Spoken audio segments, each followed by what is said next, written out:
Hi all, my name is Haley Comet and welcome to my cosmic corner of the internet, and today, the astrology of Britney Spears. The one and only Britney.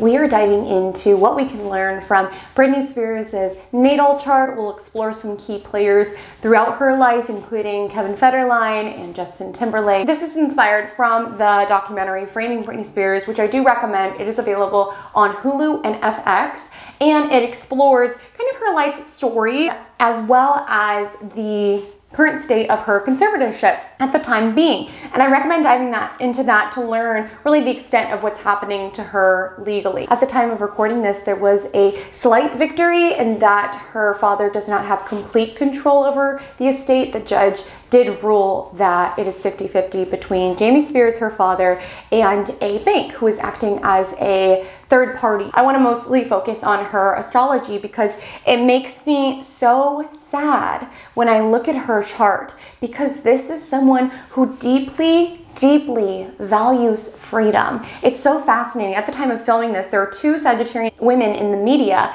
Taylor Swift and Britney Spears, and they're both kind of battling for their own freedom from, contracts, legality, and that's something that Sagittarians value more than anything else, is the ability to be free. And when we look at Britney Spears' chart, she has an Aquarius Moon. This is this need to be, your own person, to let your freak flag fly. So imagining someone who has a chart like this having to live under someone else's thumb and under someone else's guidelines makes me really sad. As a Libra rising, it absolutely, describes her really lovely charisma, her charm, her beauty, quite obviously. But if we follow her ruler, which is Venus, we see it's a very unhappy Venus. It is being squared by Saturn, being squared by Pluto, and conjoining the South Node. With so much, harsh aspects on Venus, it's almost like her beauty, which is Venus, and also her money, has been manipulated and taken advantage of. With her Venus squaring Saturn, squaring Pluto, it's like really speaks to the high degree of manipulation of not only her money, which is Venus,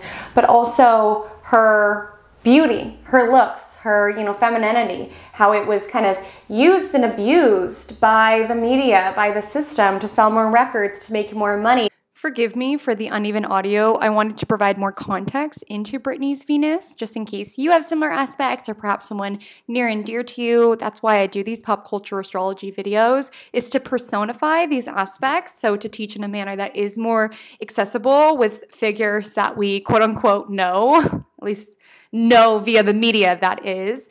And so Britney is a Libra rising. Her chart ruler is a Venus in Capricorn, and it is squaring Saturn. So we know Venus is the planet of love, of beauty, and money. Square is a harsh aspect. Saturn is the planet of restriction and limitations. This is someone who will feel like love is hard. Love is serious. Love is a business transaction. With Venus squaring Saturn, it's really kind of infiltrating the energy of Saturn, which is, contracts, heaviness, with Venus, which is love. So when it shows up in someone's chart, this is someone who can feel like it's important to be guarded, or every relationship can be viewed as like a business transaction or something that is kind of commodified, which is also, enhanced by Britney's Venus in Capricorn. Venus squares Pluto. Pluto governs obsessions, extremes, and darker psychological motives. With Venus square Saturn, this is someone who can attract, because Venus is the attractor, individuals who have darker ulterior motives, and someone who can be manipulated or taken advantage of or have power wielded over them, right? Because Pluto is power. Venus is money, like I said, which is, why Britney has kind of attracted these leeches throughout her career of people who just kind of like suck money out of her, right?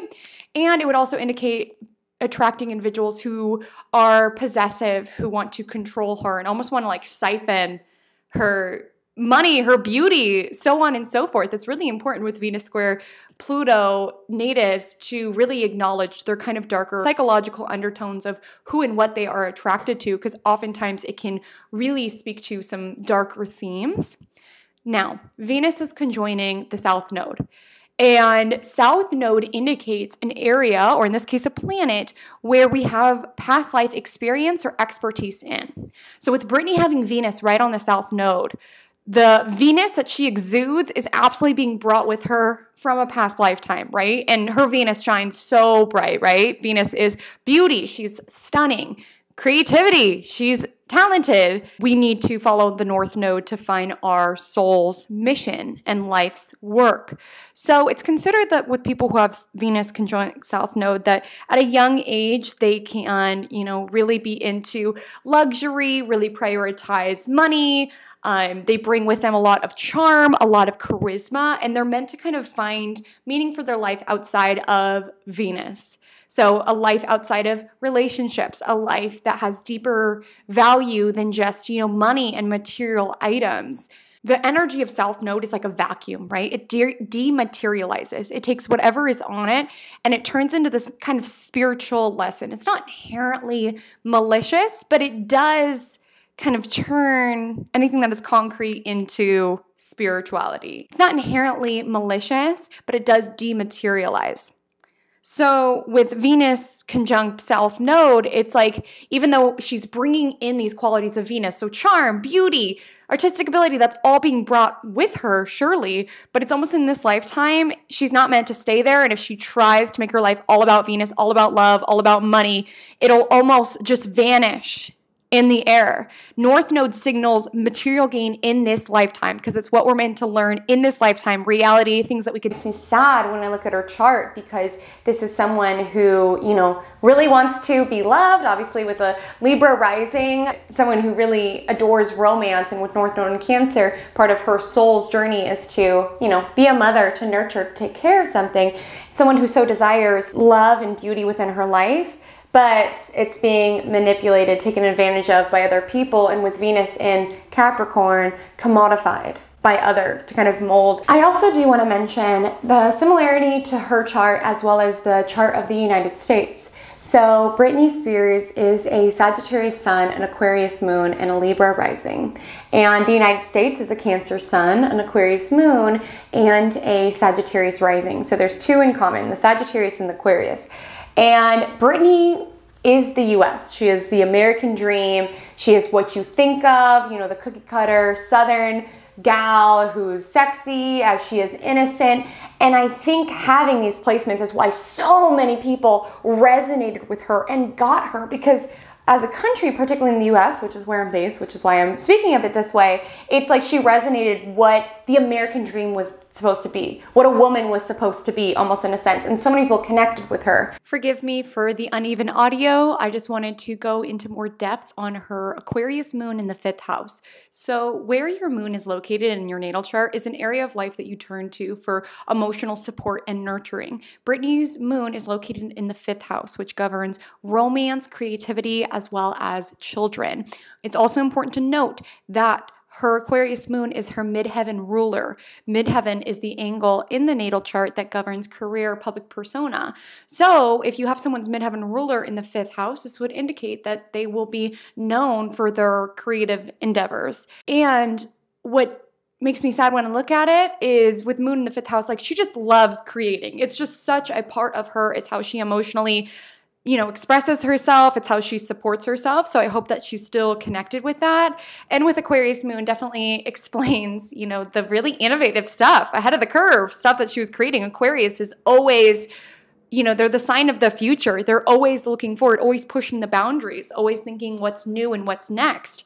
With moon in the 5th house, it would also, indicate her deep, deep connection to her children. And that's a huge area of life that she turns to for emotional support.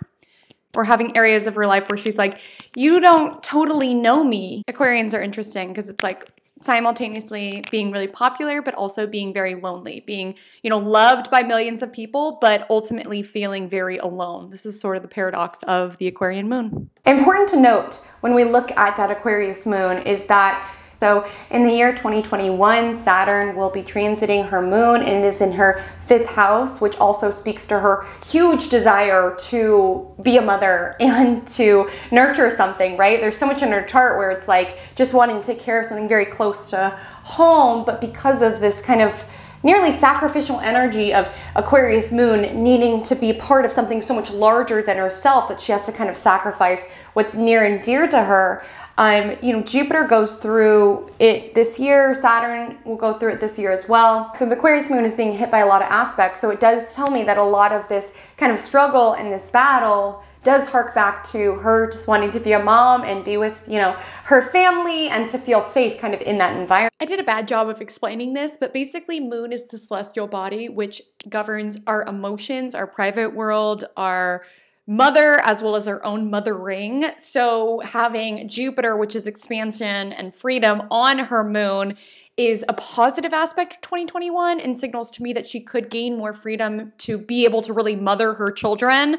And with Saturn going through her moon as well, Saturn is restriction, limitation, as well as responsibility. So although Saturn on your moon can make for you to feel very depressed, very apathetic, it does, since it's in the 5th house, signal more responsibility. So I'm praying in the year 2021 with Jupiter and Saturn transiting her moon, as well as Uranus squaring her moon, that it speaks to a disruption, a change, that's the Uranus, which results in her taking more responsibility for her children, which is the Saturn, and gaining more freedom, which is Jupiter.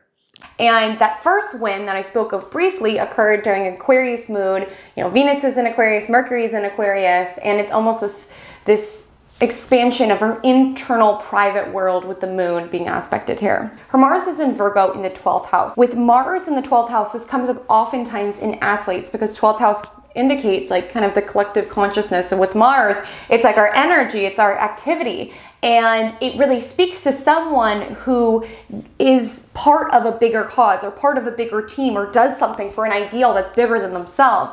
With Mars in Virgo, Britney Spears is a workhorse. She can work.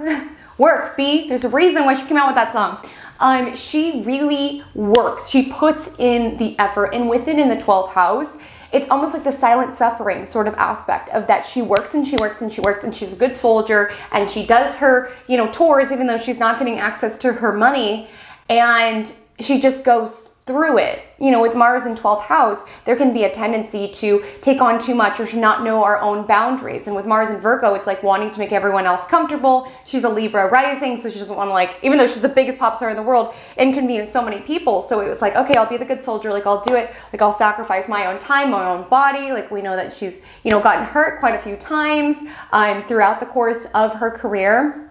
And with, you know, Mars and Virgo really indicates why even under, you know, the conservatorship, she still got up, put on the clothes, put on a damn good show day in and day out, because that's what Virgo is about, putting in the energy, putting in the effort. And with the Venus trine Mars, of course, this is where she gets her like amazing sex appeal, especially with it in Earth sign. So I'm not saying her Venus is completely cursed with all of those harsh aspects, but looking at the Venus square Saturn and the Venus square Pluto did make me sad, because this is someone who feels like love is hard, like love is control, like it's not safe to necessarily love. And the other reason why I think we connected with her to such a large degree is because of her 3rd house stellium. So 3rd house is the small talk house, right? It's communication, it's the mind, it's talk.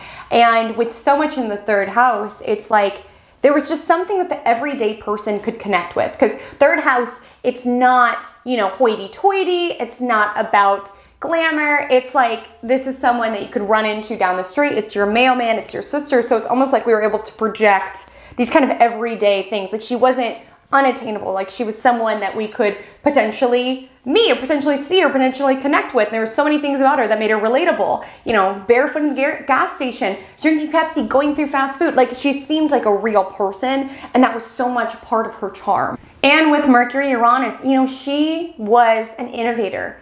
Right? In Sagittarius, always pushing the boundaries. Her stuff never got stale. And that's why it drives me crazy when people are like, oh, well, it's just producers, people telling her what to do. It's like, to stay this relevant and to crank out the amount of music that she has, like there has to be, you know, some element of novelty going into it. And with Mercury conjoining Uranus, it's like really, really pushing the boundaries, really getting these innovative ideas, like things that no one else was doing before. She was just like a well of originality and creativity, and she really was the blueprint. And definitely can indicate where we got some great quotes from her as well. Does anyone think global warming is a good thing? I love Lady Gaga. I think she's a really interesting artist. You know, Mercury, Uranus individuals are gonna keep you guessing, especially with hers in the 3rd house. I say this because Uranus governs the eccentric, the bizarre. Mercury is your words, your ideas. So Mercury, Uranus people can communicate in an erratic or strange way. They can certainly use social media in an erratic or strange way, but also have some really genius, innovative ideas.